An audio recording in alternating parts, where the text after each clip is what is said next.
So while we're in Act 3, we see the beginnings of him, Paul that is, trying to make the effort of getting out. We have the setup of everybody now needing a singular goal to achieve in Act 3 to be able to overcome, which is basically getting the shit out of there and killing Kathy Bates at all possible means.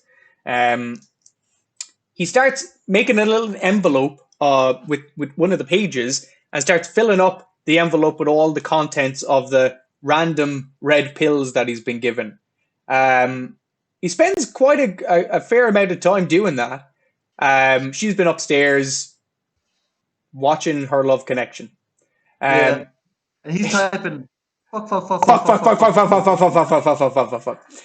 I like that part. So he starts actually typing, like he genuinely starts to get a book out of this, which is good. That he just tells you that nothing can stop writer's block. I mean, nothing can start writer's block except for you. He has 2 broken legs. What's your excuse? That's my pep talk to me. So, I was going to say, who are you talking to here? That's me. Come on, Jamie, write your damn novel. What happens at this point? This is the part where she tells him that she thinks the page that he wrote, she'll have to write him again because it's not right. It's not worthy of him. This is where she tells him about the cockamamie car. That's it. It's cockadoodie car. Cockadoodie car. Yeah, it's like they have like this Minnesota accent. That cockadoodie car. Minnesota. Well, again, her little scene here that she does, how she walks in, she talks to him like normal, and all of a sudden then she goes from 0 to fucking 10,000. It's like but again, like you said, it's all in her fucking face. It's in her expressions. She just looks demented. In this scene, so I love this scene. But again, the eyes are like poking out. But again, this will tell you, like, this is why, because who was talking to her? Is it Jimmy Kimmel or Conan O'Brien said to her, your performance is iconic as Annie Wilkes. This is years later. And she said, my mother wouldn't agree with you. She's like, oh, no, she didn't like it. And Kathy was like, no, my mom just said when she saw the movie, that I don't know what everyone's surprised about. She's seen her do this for fucking years. I was like, that's fucking brilliant. That's amazing. Anytime she wanted, she'd do that. She'd go nuts like that. So her mother like didn't see anything new. She said, I thought you could act better than that, she said. Fucking brilliant. But I think she's a phenomenal actress. I haven't seen her in that much, to be honest with you. What else has Kathy Bates been actually in? She's in most of the American Horror Stories. She's at the beginning. Oh yeah, she's the aunt in Titanic, isn't she? Yeah. The big old Southern gal. Kathy Bates, she's the iconic. Her iconic role is in The Waterboy. Oh, she was the mom in The Waterboy. Oh my God, was she? Was she in the? No way. Hang on a second. That wasn't her, was it? The mother, Abby Boucher. Oh my God. I completely forgot. Hang on a second. I'm going to have to confirm this, ladies and gentlemen. I'm telling you. Oh, it is! She is! Yeah. Oh my God. I'll never question you again, Darren. I'm sorry. Oh my God. But that's it. Like, I think she can play so many different roles that I probably wouldn't have. Like, she's a great character actress. I don't know. I find her a little bit attractive in this film, I have to say. But that's just my. She's not wrong with her in the Waterboy either. What's that? Amazing eyebrows. Look at those eyebrows. Amazing eyebrows. Hey, if there's nothing else you can say, those are some good eyebrows, Kathy. I mean, I've been looking at her face for quite a while now, and her eyebrows. I love her eyebrows. There you go. You crazy bitch. Where'd you get your eyebrows done? You crazy bitch. So she asks him, doesn't she ask him to destroy the copy he's already basically made and to write it again? Yeah. You gotta write it again. I love if she took the barbecue in and just was like, I love your feedback, but do you think we're being a bit too hasty here? He's like, in a nice way of saying, fuck off now. I'm at the writing this much of you. I feel like, yeah, anytime I give anybody anything I've written, I'm like, that's what my response should be. Don't we feel like we should be a little bit hasty here? Stop asking people to read your stuff then. I have to get people to read it or else there'll be no point. Kathy loves the next bit. Oh, you've done a fabulous job of this one. Oh, then she's like, "Does he end up with Winthorpe or fucking whatever your man's name is?" Oh, he's like, "You'll have to wait. You'll have yeah. Don't worry, they'll get the D. They'll get the D. Do women get the D or do men also get the D? Women get the D. Yeah, what you're into. Women get the D. What do women get or men get? Do they get the P? The P? The T? TPs? Anyway.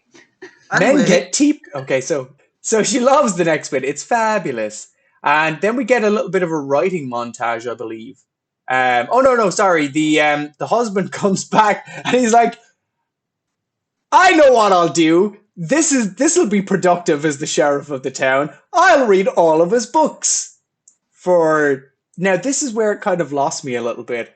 I was like, why? Yeah.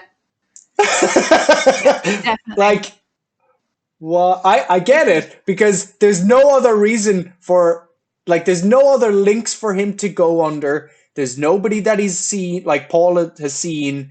There's no evidence. There's the books and the books. I think this is something Stephen King just popped in his head one day. Maybe his wife just said, maybe just have him read all his books and just, maybe it might something cool to do. And he's like, oh, I just fucking put it in there. Fuck it. Here's the block of... He gets tired of these stories. He just wants to finish them quickly. That's how I feel that this part of the story, this B story is happening, because not only does he randomly buy all the books and start reading them, he then has this random encounter with Kathy Bates and then goes to the library for some reason and then finds old newspaper clippings exactly about her. See, this is the thing I want to know. Does everyone in the town know what she has done? Because obviously my whole thought process is that he's obviously read that article that where she says if there's a higher power than man, it will be judged by him. So my whole thought process is that he's heard that before and it clicks with him. Actually, that doesn't make a lot of sense either, because if the sheriff knows it's the old Wilkes place and she is a Wilkes, so obviously her family's living there, then the newspapers must be from around there and he's a policeman.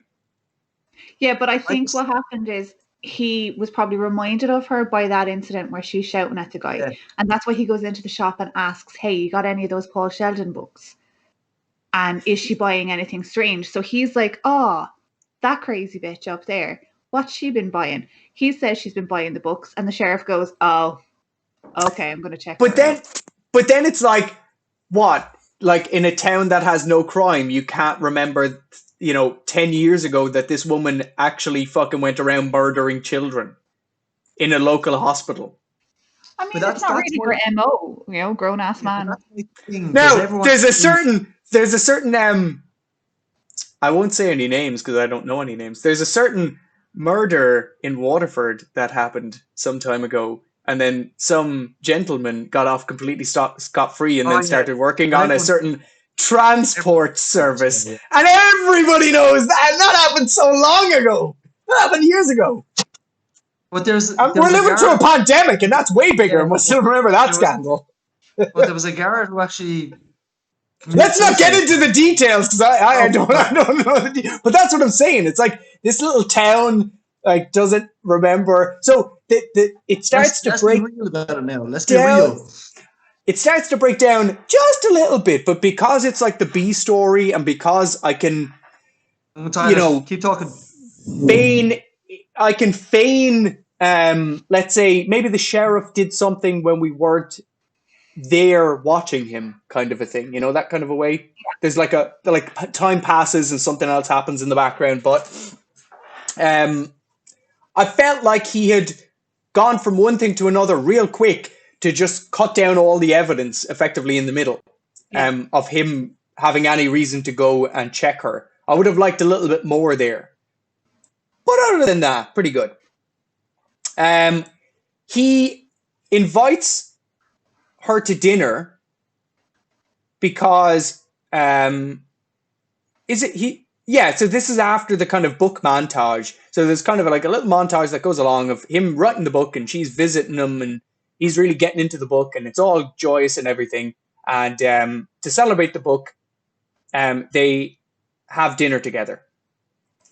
And this is where he is going to slip her the Mickey. I believe that's the term kids use nowadays. Is it? Did we watch the same movie? You've been watching the Pornhub knockoffs again. No, slipping someone a Mickey. Yeah, slipping. Okay, I've never heard that phrase before. A Mickey. So, yeah. So I was right. So okay. Oh no, actually, it's called a Mickey Finn. Right. Okay, so in Ireland, there's a drink called Mickey Finns. Okay, but apparently in slang, a Mickey Finn or simply a Mickey is a drink laced with psychoactive drug or incapacitating agent. Okay, but that slang is not in Ireland because in Ireland, Mickey is slang for something else. Penis. The D. The D. What I'm saying is, to slip her the Mickey. I was like, what? The Mickey Finn. Okay. Slipping a Mickey. Yeah, sorry, I have American connotations when it comes to these sorts of things. But yeah, he's going to drug her. Give her a roofie. That's another Americanism, isn't it? A roofie. I think that's short for the actual drug, though, isn't it? Yeah, I don't know what the drug is. Good, you should say. So yeah, good. So Darren, have you ever slipped someone the Mickey? No. Darren, don't leave us alone again. Every time you do, it goes like... It goes like this.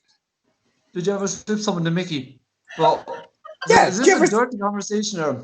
No, I was about to say, he slips her the Mickey. Yeah? See, he thought the same way as I did. So he drugs her in her drink. Jamie, no one in the history of mankind has ever said about roofing someone, he slips her the Mickey. I just checked it up. It's called Mickey Fins. It's called Mickey Finning someone. Right? That's a drink here. I find that the funniest. Are you going to... I'd Mickey Finn plenty of people. So if someone now asks for a shot of Mickey Finn, am I allowed to drug them? Maybe. I hope no. In America, no. No, Jamie, no. Anyway, not again. Back to the tree. So don't leave again, Darren. Please don't leave again. I'll be arrested. I apologize. I had to slip the Mickey upstairs. Jesus. So they have a little bit of a dinner and he's like, okay. But do you not even think the way she's dressed is like, obviously you know what, she's a fucking psychopath now. Even the way she's dressed is kind of weird. Frumpy. Conservative. No, like the kind of style of, not fucking frumpy. Yep. That's a bit frumpy. The kind of style of the dress. She's like, yeah, there's just something fucking, there's something weird with her. She's fucking, she this, like what's worse is, this is her idea of, she's really trying to impress him here. But that's what I'm saying. When she's using these kind of innocent terms and everything, she comes off as an innocent, conservative woman, but she's clearly not that at all. You know, her morality is completely out the window, and we know that because she's like, she doesn't come off as this is the funny thing about it. I don't think she's a bad person per se. You know, I don't think she's an evil person. If you like, okay, so here's the two ways we could take the story. We can take it. She's an evil bitch. We can take it as the way that I had initially thought that the film was, you know, under my thoughts, was that it's she's trying to effectively make him a slave of writing books for her to bump off as being her own. Yeah, okay, she's evil in that way, but that means she has intent and she's not actually mentally ill. So if you go down the mentally ill route, I think, yeah, it's sad because she, like, when she says that she loves him, it doesn't feel like she's trying to manipulate him or anything or try and apologize for anything. She genuinely looks like she's genuinely in love with him.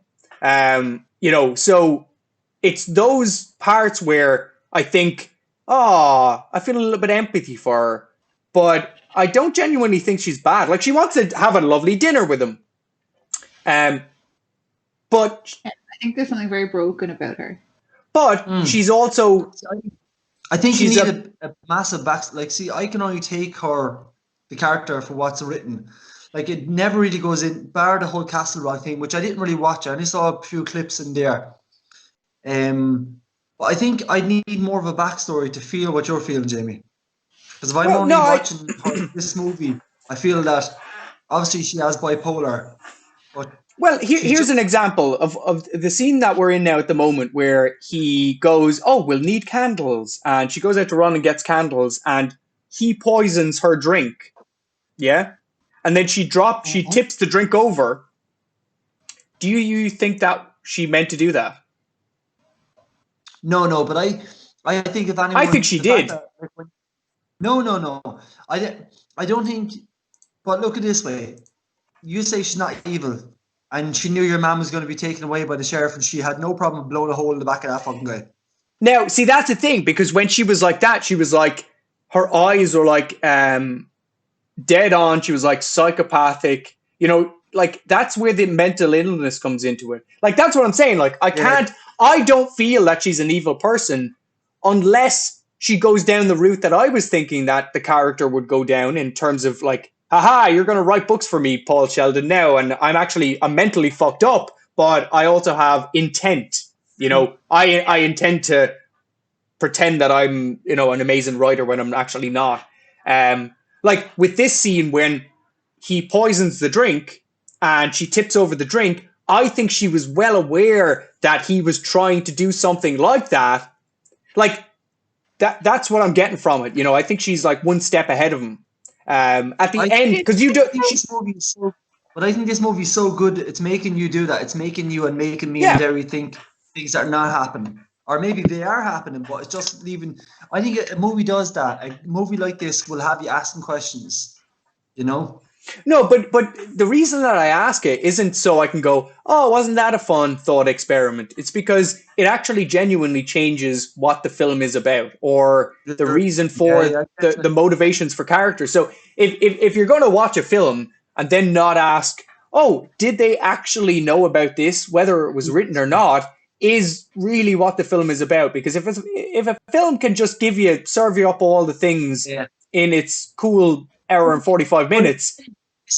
This movie has been doing that from the very start, because you're like, when she says, it's been no surprise to me that you're up in the Silver Pine, did she knock him off the road? Did she follow him? Did she, this movie has you asking questions from the very fucking start. So, but that's because the character is done so well, and that's what I'm saying is that, you can infer a lot from it, and in these scenes, down to a basic question, what I was asking last time with Nightmare Before Christmas is Jack morally wrong or, morally bad or morally good? Like, does he even know?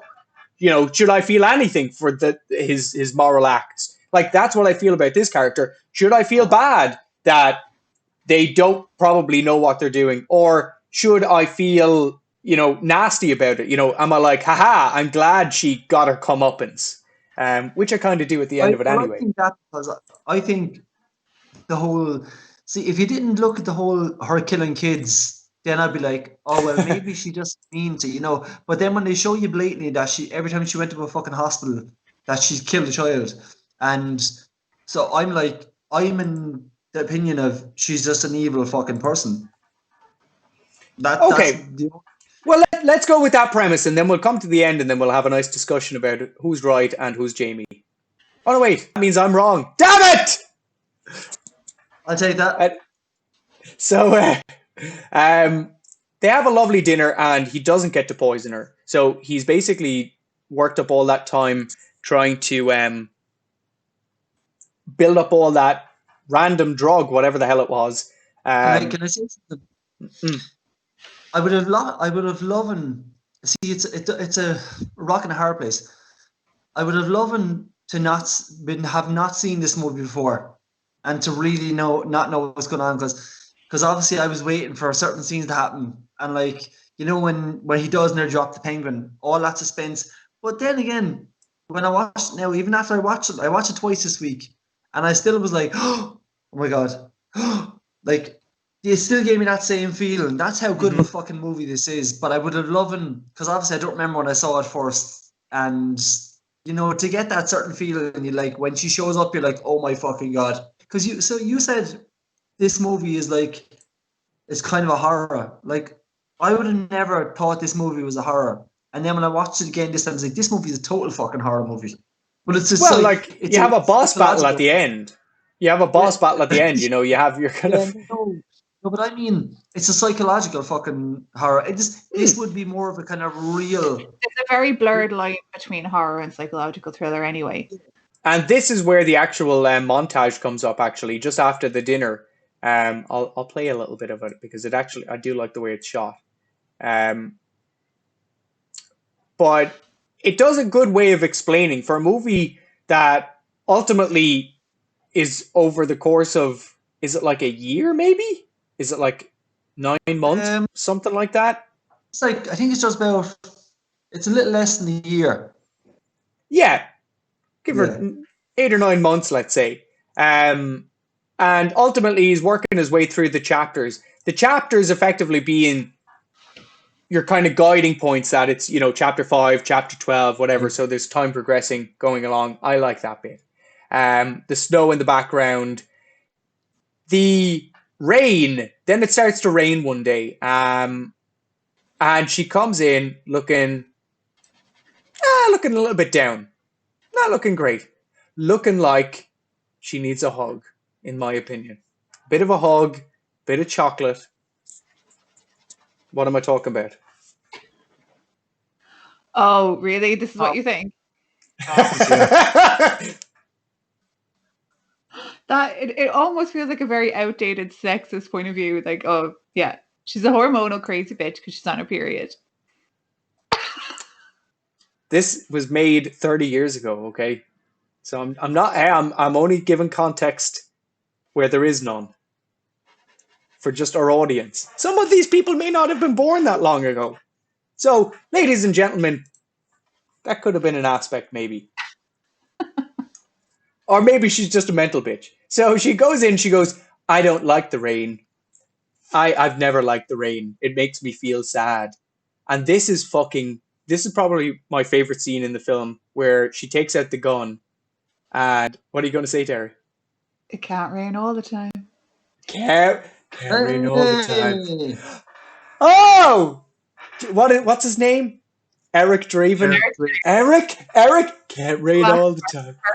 First podcast. First podcast, mans. Yeah, can't rain all the time. I'm going to get that tattooed on my forehead. So she takes out the gun. She's like, I was thinking about using this. And she says it so like, oh my God, kind of creepy. And he's like, okay, can I do something to help you, whatever? She takes out some bullets and she's like, oh no, she takes out the gun and then she's like, I've been thinking about putting bullets in this, and then just leaves. It's just the way she looks and stares. I think that really just adds to it the whole entire time. She's not even looking at him, and almost like she's sleepwalking. It is a little bit like kind of sleepwalking. Like she is, like, I think that's in people with depressive states could actually genuinely look like proper melancholy. You know, if you want to get like a definition of what melancholy is, there it is. Yeah. But then she walks outside in the fucking rain, and she just this is a really fucking 90s shot where she walks in the rain, and then all of a sudden there's a big crack of thunder, And then she walks Yeah. off camera. Yeah. And then she leaves. She's going off driving somewhere. I don't think we find out, do we? No, we don't. No. So Paul escapes. I always assumed she was going off to buy a fucking sledgehammer. I assume that's what she... Sledgehammer. Oh, no, she'd have that in the farm, surely. So Paul gets the knife, and this is where the cop is like, or the sheriff is like, I think I have it written down here. The higher power than man, I will be judged by him. Yeah. And why out of all of this, like, fucking 10 books that he's read, I probably... That's why he remembers. He obviously had seen the quote somewhere. I'm just thinking out loud. Okay, yeah, let's go with that. Okay, let's go with kind of what Derry said earlier and what you're saying now is that he remembers something about that woman. And then when he's reading this book, he goes, I've heard that quote before. And then, because later on after that, he sees the woman and he's like, okay, this is ringing a bell. So maybe his ancient sheriff's senses are tingling. Is that you raising your eyes up to the sky, Darren? No, come on, help me out here. I never thought about that until now. Even when I was watching it, I never thought about it. I just took it for what it was because I didn't fucking care. I was like, all right, either he knows he's after hearing it. I thought the obvious choice was he heard it before, and obviously her giving out, and it obviously caused a chain reaction. He's fucking old Sheriff Brain, and made him think that, Sheriff Brain. Because he does, like, he goes to the library to find out stuff on her, obviously, because he looks straight, like, he opens the book and, like, on the second page is her, and it's her fucking, the quote, exact same quote, and he obviously brought that piece of paper with him because he put it on the fucking page. I just think it's the easiest answer. Easy answers are boring, Darren. Rob Reiner there, ask him. Rig Rob Reiner, please. Paul leaves the room and he has the big scrapbook, the memory lane scrapbook. We see like one article about the husband, and the husband was killed in a car crash or something like that. So they didn't divorce or anything. That's it. Local investment banker dies, plunges to death. So was that her dad or is that her husband? Hang on, did she kill her dad as well? Maybe she killed her dad. Her husband. Oh, I don't know what that's implying. Because, yeah, at the end it says, with love to dad on Father's Day. So is that her dad? Oh, wait. Okay, so if he's an investment banker, he wasn't a farmer. It's a farm, it's a Wilkes farm. So that's but he's Carl Wilkes. It's her stepfather's farm. Now we're on, whoa, her parents had a divorce. So, anyway, that part confused me a little bit. I'm like, okay, is that the dad? Is that the husband? Let's read the article. No. Let's not read the article. It is actually probably very boring. Top nursing student falls to her death. A lot of freak accidents going on here. Everywhere she goes, she is like clearly, obviously killed because someone has fucking died. They've fallen to death. They've been killed. So that's obviously, like you're saying earlier, Darren, Nurse Ratched. She framed people. She killed people to get where she was. Yeah. So that's why I think, Jamie, she's a fucking psychopath. So, yeah, and that's what I was saying before, that if we're going down the route of her being an absolute psychopath, does that mean that she doesn't actually give a shit about Paul Sheldon at all, that she's just trying to use this as a way to maybe make money or fraud people into believing she's a great writer? Or maybe she does care about money because she's like, well, mine costs the most. So she does, remember the paper she bought? She's like, how can but mine costs the most. Yeah, but I think she's just a fucking psychopath, and I think she's right, and that's it. She's right, and just everyone else is wrong. And if it's like she loves him up till the point that he disagrees with her, and that's when it's like, come in my house, do what I say, and if you don't do what I say, you're gonna fucking pay. Why am I rhyming tonight? What's going on? You should write. It's because you're wearing that M&M hat. So. 8 Mile, Mom Spaghetti. So we then see him doing a little bit of practicing with a knife at nighttime because he's coming to get her, or she's coming to get him. Yeah, but was that just, did he bring the knife just as protection, or, well, he did, because he pulls it, he's like, ha! Hacha! Hacha! She comes home. Killer, like. Oh yeah, like I'd absolutely have a knife as well. I'd have like, inside the typewriter, there's those like little things that attach the letters to the stampy thing. Yeah. The arm, yeah. I'd get one of those and be like jabbing her in her eye or something. But that's just me. Don't ever capture me, lady. Then she'd notice another letter was missing. Yeah. D for death! Stab her in the eye. Poetic justice. Actually, it is poetic justice in the end. So he's going to stab her, but then she doesn't actually eventually come in the room at all. So that's perfectly fine. He has a bit of a snooze, and then she comes in and injects him with another mystery drug to make him fall asleep. But again, it's the whole, when he wakes up and she's standing in front of him, I'm like I'm your number one fan. I'm like, you get a fright. It's the fucking music, but now, do you see the bit you just showed there? Just her face there, and she's looking down at him. That's fucking terrifying. This one? Dun! That's fucking... Dun. You're telling me she's not psychotic with that fucking look? Yeah, but like okay, so what are we? 1 minute, 1 hour and 20 minutes. So compare that to like, it's genuinely like different people effectively. The frown it's very subtle looking, and then we get to like it's just a little bit more, menacing. Maybe it is in the eyebrows. They are very arched. So she's going to do something fucking wrong, very bad, very, very bad.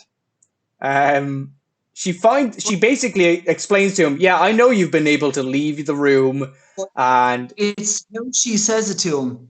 You've been out of your room, Paul. I'm like, oh no. He was like, no, I haven't. No, I haven't. He's like, I found your key. Yeah, but it's the way she's explaining it to him. She's like, I was wondering how you did it, but last night or last whatever, I found your key. I'm like if I can imagine. I was just saying in my brain, I'm so happy I'm not that guy in that fucking bed at that moment in time. I was like, oh my god, like it. But there could be no music. But you know what's fucking frightening? Do you know what song is playing while all this is happening? No. The Moonlight Sonata. It's on its own a beautiful piece. Oh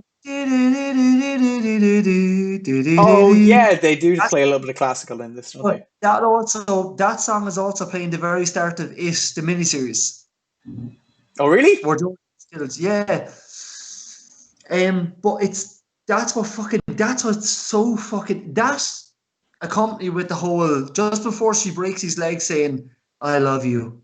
I'm like, you psychotic fucking psychopath. But it's what terrifying. But again, it's like, I feel like she's like an evil person, like teacher. But she tries to explain the reasoning behind it, and she's like, okay, hey, you know what they used to do with these miners when they tried to escape? It's like they still wanted them to work, but they didn't want them to run away anymore. And she puts a bit of wood between both of his ankles and fucking reefs his feet this way into the bits of wood. So he's never going to be able to walk properly again. And that's the worst part. Like there's like breaking your legs, and then there's like, I know you'll never be able to walk properly after this. So yeah. It's just like, I can't honestly remember the first time I seen this movie, but I hadn't seen this like yourselves in such a long time. And through the whole movie, I was waiting for this. Like, again, I was like, because I hadn't remember what it was like. But when I saw this on, because obviously I know what the movie is and I've seen it, but when you're watching it on stage, how they did it on stage with me was like, just she comes on, it's a big hectic scene. It's not as calm here. It's not as calm on stage. Well, not the version I saw. It was all really fucking hectic and a lot of shouting and stuff. And then just as she swung the sledgehammer, the lights went off. And then it cuts the next scene on stage. But I think if I was going to do this on stage, I'd do it exactly like this. I'd have it all calm, and I'd have her, because even like I felt so bad for him. I'm like, he's like, whatever you think about doing, please don't do it. And yeah, and he never gets actually, like, you never get a lot of rage from him. Well, there is a little bit of rage in him, but like even at this part, he's not screaming and yelling. He's just like, please don't. Why? He knows that he's like totally fucked. He's like, please don't do it. I'm asking you not to.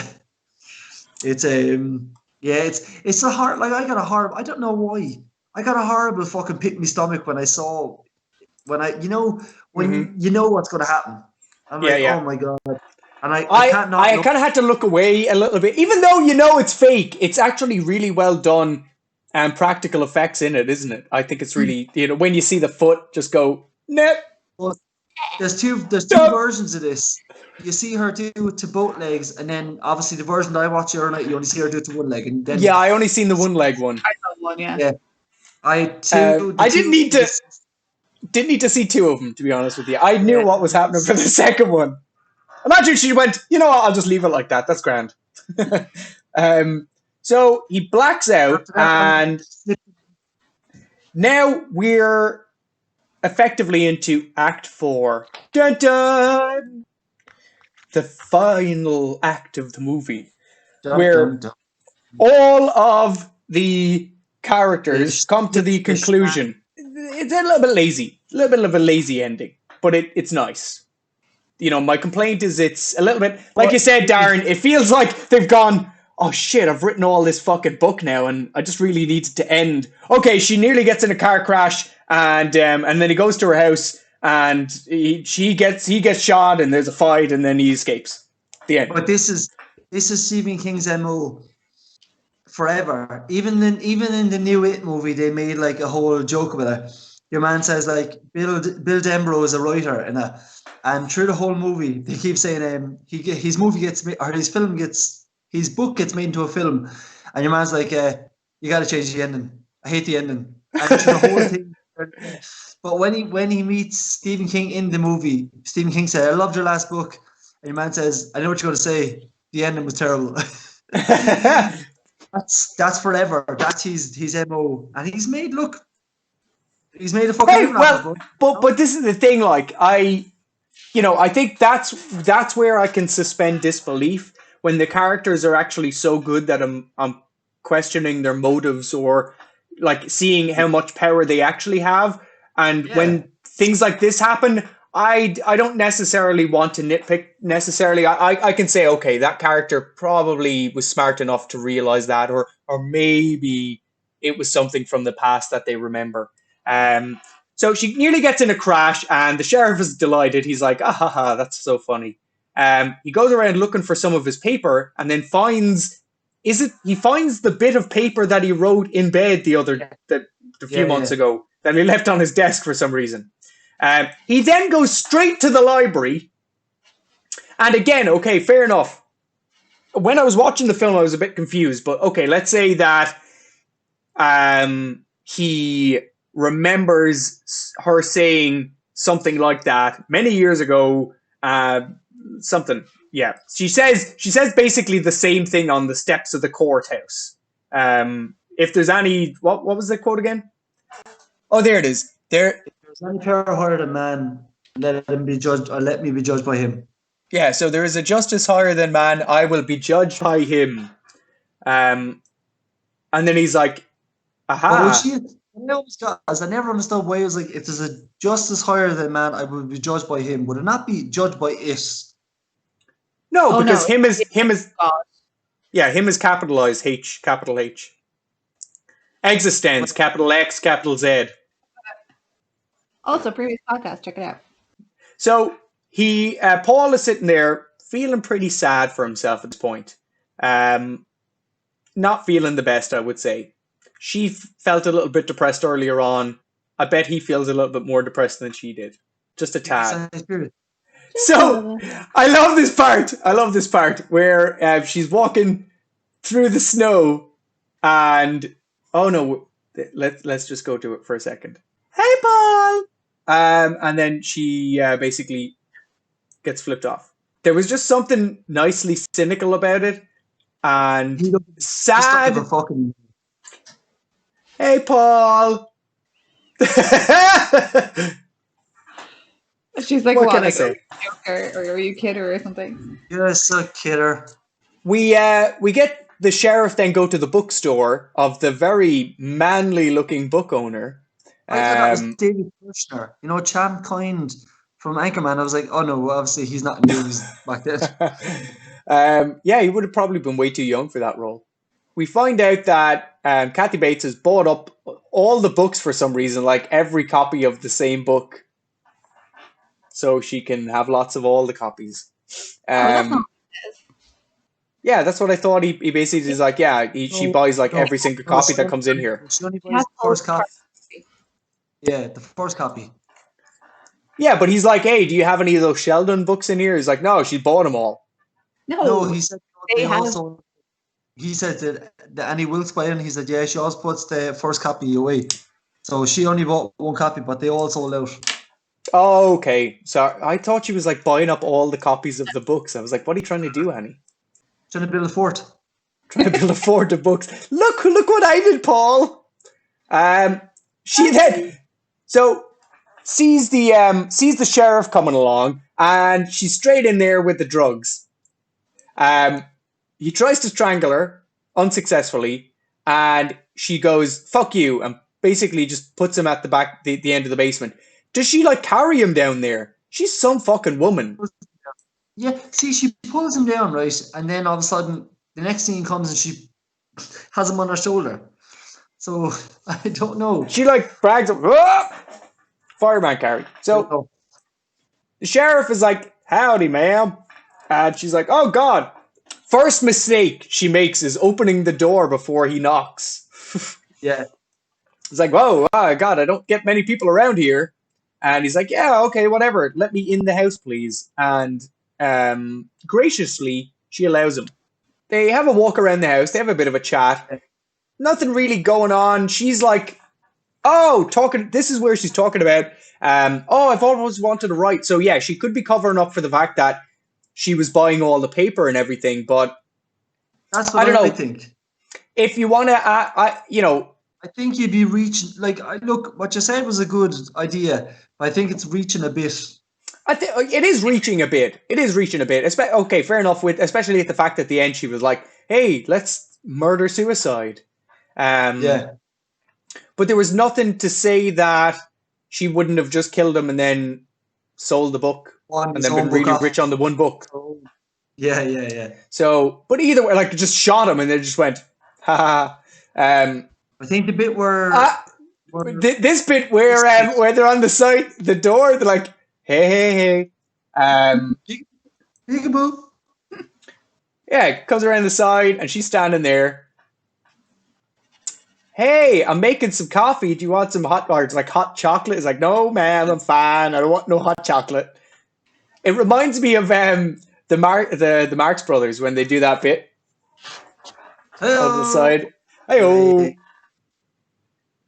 So he escapes upstairs and goes into the lady's bedroom. Basically, nothing happens, and Paul, all this while, is trying to get the sheriff's attention. Sheriff leaves. You think, oh no, he's gonna leave without Paul, but no. Hears him downstairs. The sheriff comes back in, stands at the top of the she fucking blows a hole through him. She blows a hole through that mother like nobody's business. Now, what happens in the book is Paul says, look behind you, he turns around, she shoots. It's very visually done. Jesus Christ. She shoots. Now, he gets shot in the arm. He falls down the stairs. The way it's written, he breaks his neck on the way down, but still alive. She follows him down and shoots him in the face. Oh, God. I'm glad that didn't happen. Thanks, Stephen. It's so fucking... Like, Stephen King, I know everything Stephen King is. He's a horror writer. Stephen King is fucked up. And he's not sorry. No, he ain't sorry. And I wouldn't change him because you get great movies like this coming out of his novels. So she finally goes, well, there's no turning back now. So we're just going to have to kill ourselves. Paul convinces her that, hey, we can't do it. I have like a few more chapters left. By dawn, we'll kill ourselves. Well, I'll have all the book done, and then we'll send it away. Yeah, but how, when he started talking to her, he kind of went deadpan as well. And I was like, I only, obviously, I've seen the movie and I know, but if I didn't see the movie, I was thinking that he thinks this is it now. He thinks there's no escape. So he's agreed to this. Like, it would make you believe that. Obviously, he has another agenda. But, like, I'm, like, thinking... And then, obviously, he grabs the petrol thing and puts it in the fucking back of his pocket. But it was convincing. I think throughout the movie, he's always had that kind of alter ego himself. He puts him into that kind of, when she's about to burn the book. And he's like, no, it's fine. I've sent out copies ages ago. He does that same look now. The same look that she goes into when she goes like, murder, suicide. He's like, no, let's have a smoke and some champagne. So she sets up the room. He types up the finale of the book. And do you ever think if he just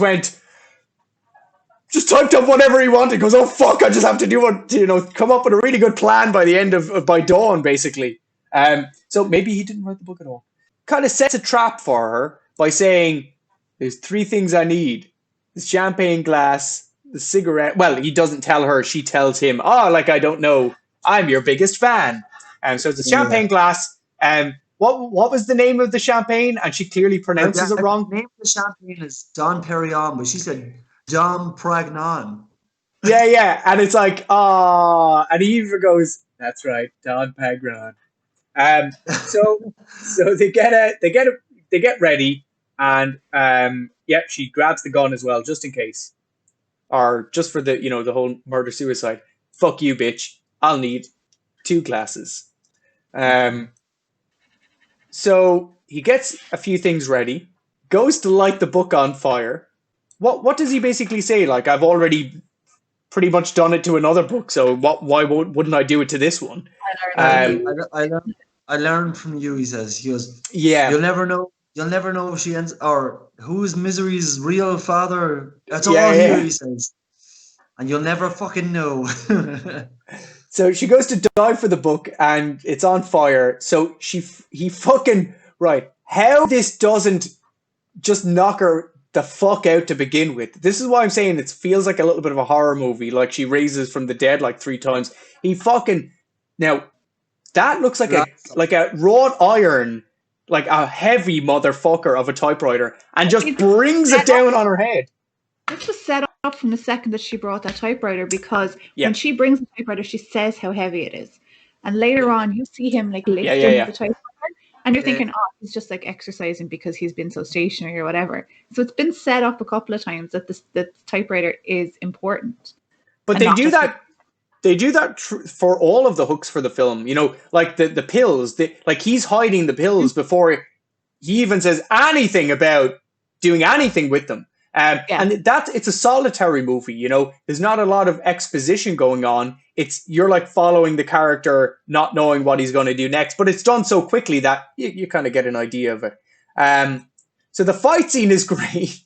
Hits her over the head with a fucking typewriter, strangling each other. He baits the fucking head off her. He actually starts smacking her head out the fucking ground. But she tries to. Does he hit? No, he gives her he palms her right in the face. But my favorite part, and what's very fucking violent, is he starts fucking eat the book, and he shoves it in her fucking. Right? Yeah. Like the burnt book going, eat it, you crazy bitch. Eat it, you crazy fucking bitch. Yeah. But when he swings, he picks up his leg and swings it at her, and she knocks her. She falls over his legs onto the fucking typewriter. So, well, even before that, so there's she's she gets up and goes to run, and then she smacks her head right off the fucking typewriter. Yeah. She still ain't out. She's still not dead. She will raise again. She runs at him, and then he has to fucking kill her with the pig statue. So it's my God. Yeah. Well, this is what I can't understand. Gives her some slap in the face with the pig statue. Like, put the home. Did he like drive her nose back into her brain or something? Was that what happened? What the fuck? I think it's because look at the top of her forehead. Boom! And it's like, oh, dead. It's almost like Carrie, that shot, isn't it? It's a lot of blood. It's a lot of blood. And did you notice when she fell down onto the typewriter, it was a dummy? Oh, I didn't even cop that, no. Yeah. That himself. It was a dummy. So she's dead. And then we get him walking down the town. Like, what is it, 18 months later? In the book, you find out how he gets saved, or his wife actually is a bigger part in the book. That is one thing that I always, that is curiously missing from it, like a love interest or anything about the outside world. Like, he mentions his daughter probably twice, but like, I feel like a modern film would go out of its way to start showing flashbacks of him with his daughter or him with his wife or, you know, whatever. So good that it's irrelevant to the story that's put in front of you. Mm-hmm. I would agree. I think that's the end. We pretty much come to the restaurant. The agent is there, and he's like, I don't care if anybody reads this book. I wrote it for me. This is my book. And what was the name? What was the name of the book? The Higher Education. J. Philip Stowe or something. Stone. But I love that because I had forgot. I was saying to myself, "Oh, it'd be a great tale for him to write about what happened." And then she says to him, which I forgot completely. Yeah. I think you should tell the event. He was like, "You want me to tell the most horrific story of my life to make a book?" and then he's fucking Annie Wilkes, yeah, fucking it. Well, that's what I like about it. The waitress comes along and she looks like Annie Wilkes, and then it's like a completely different person. And she's like, "Oh my God, I'm your biggest fan." He's like, okay.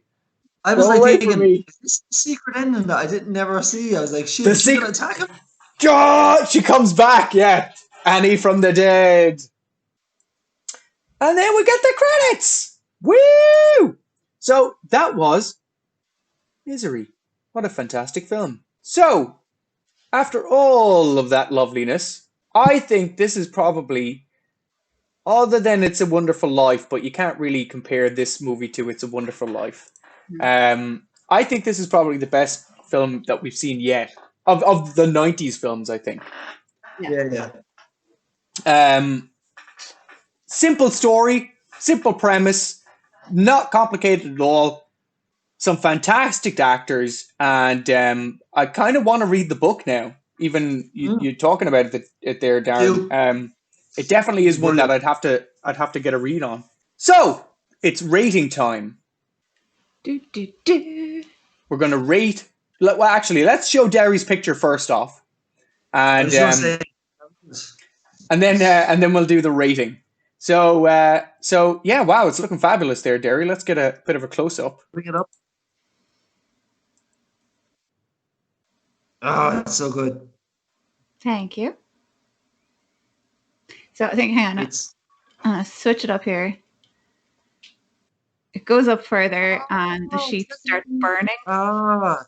Is that like the mountains and stuff? No, it's the pages. And it's burning. You just go fuck off yourself, Miss. Seriously. That is fucking disgracefully amazing. Thank you. Fantastic. Yeah, you always come up with such fantastic ideas, and even when it seems nearly impossible to draw a picture about a film about a woman that just captures a writer and tries to kill him, you come up with such a fantastic piece of work. Like I would be impressed with that on the front of the movie itself. You should rent your pictures out for art. I'm available. Art, right? Yeah, but you're not just taking is what I thought would happen. I thought you were going to take stills and draw stills. Every movie that we've done, you've taken your own interpretation and drawn something, incorporated loads of bits of the movie to it. Like that thing where, it's just fucking awesome. Thank you. It's fucking deadly. Amazing job. That's a tattoo right there. Yeah. Hey, that'd be a great leg tattoo all the way up the back. Like if you had maybe like a little bit of smoke, a wisp of smoke coming up or something on your leg. I think we should I love that. Whoever loses has to get a tattoo, one of these. Whoever loses, that seems unfair. That's pretty awesome. poor Derry. Whoever loses got to get one of these tattoos. You know what? I don't care because you both have tattoos that I drew. So yeah, well, that I just is mean true. getting a tattoo in general is a bitch anyway. Like so. Well, actually, So, like, all of the tattoos I have. Nothing to do with the work. It's nothing to do with the drawing. I just mean like getting a tattoo is a bitch sore. Like so, like the bigger the tattoo, you know. Or you can slip into Mickey. You Don't even try and walk it back, Darren. Don't even walk it back. We all heard you. It's recorded. I have it right here. It's live. Clip it. So yeah, thanks very much for joining us again this week. It's been a fabulous one. We're already on episode 7, and we're getting through some of the more well-known films, I think. And we're always looking for suggestions. It is Darren's pick next week, and we haven't discussed it. We haven't discussed it, and this is actually going to be. Let's rate this movie first off, and Darren, I'm going to ask you to have a good think about the movie that you want to watch next week. I know what movie I'm watching. I know what movie. I actually tell us what the movie is, Darren. I totally forgot it wasn't my pick last week, and you've mentioned this movie already. Will I say it? Say the movie. It's One Flew Over the Cuckoo's Nest. Great pick. Great pick. And it ties nicely into this. Crazy Nurses, right? And you know what? It's a blind watch for me. You've seen it, yeah? You've never watched it? Nope. Oh my God. Okay, well, you're welcome. Thank you. Yes, thank you. I've been meaning to, and everything. I've seen Ratched, the series, but I haven't seen this movie. I can't remember one's name. She won an Oscar for her role as Nurse Ratched in this. Okay. So there you go. Yeah. So next week, we're going to be watching One Flew Over the Cuckoo's Nest. We may be having a little bit of a change in schedule for next week. So we'll put that up on our social network. So keep an eye on that. It's only going to be a day in the difference. It's probably going to be changed to a Sunday so that everybody can enjoy it on their weekend instead of, having to enjoy such a lovely podcast at the start of their week.